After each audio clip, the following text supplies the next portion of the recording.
সবাইকে স্বাগতম। আজকে একটা সিভিল সার্জনের কার্যালয়ে আলোচনা করব সার্কুলার। তো সার্কুলারটা বিস্তারিত জানতে চ্যানেলটি কন্টিনিউ করবেন এবং ভিডিওটি কন্টিনিউ করবেন এবং চ্যানেলটি সাবস্ক্রাইব করবেন। এটা হচ্ছে যে সিভিল সার্জনের কার্যালয়, প্রথমে রয়েছে 60 মুদ্রাক্ষরিক কম্পিউটার অপারেটর একজনকে নেওয়া হবে। 14 গ্রেডের চাকরি, অনার্স পাস করবেন। অনার্স পাস 60 মুদ্রাক্ষরিকে বাংলায় 45, ইংরেজিতে 80, 70 এবং বাংলা 25, ইংরেজি 30 কম্পিউটার টাইপ থাকতে হবে।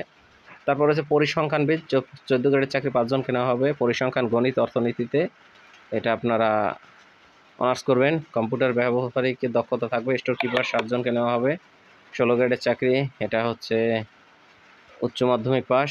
তারপর স্বাস্থ্য সহকারী, বিশাল পদ, 137 জন, ইন্টারমিডিয়েট পাস করতে হবে। তারপর রয়েছে ড্রাইভার, 4 জনকে নেওয়া হবে। 16 গ্রেডের চাকরি, 8ম শ্রেণী পাস এবং ড্রাইভিং লাইসেন্স থাকতে হবে। প্রার্থীকে অবশ্যই দিনাজপুরের নাগরিক ও বাসিন্দা হতে হবে জেলার। তো নিয়োগ বিজ্ঞপ্তিতে বর্ণিত পদসমূহতে আইনবিধি অনুসরণ করা হবে সকল কোটা যেগুলো রয়েছে বর্তমানে। তো আপনারা আবেদন করবেন, যারা আবেদন করছেন তাদের আবেদন করার প্রয়োজন নয়, 2018 সালে আবেদন করছিলেন। তো সিভিল সার্জন আবেদন করবেন, একা অধিক আবেদন করলে বাতিল হবে আবেদন।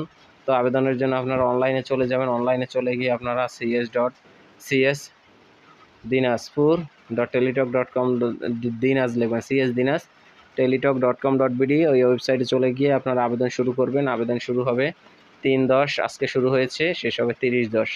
1 মাস আবেদন করবেন। 300/300 ছবি দিবেন, নির্দিষ্ট জায়গায় 300/80 একটা স্বাক্ষর দিবেন।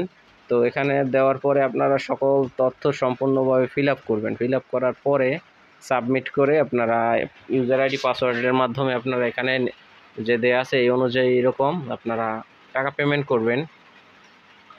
তো তারপর ইউজার আইডি পাসওয়ার্ডটা সেভে রাখবেন এবং একটা অ্যাপ্লিকেন্টস কপি আপনি ডাউনলোড করে রাখবেন। তো এইভাবে আপনারা সিভিল সার্জনের কার্যালয়ে একটা চাকরি পেতে পারেন। যেহেতু ফেয়ার নিয়োগ হচ্ছে। ধন্যবাদ। চ্যানেলটি সাবস্ক্রাইব করবেন।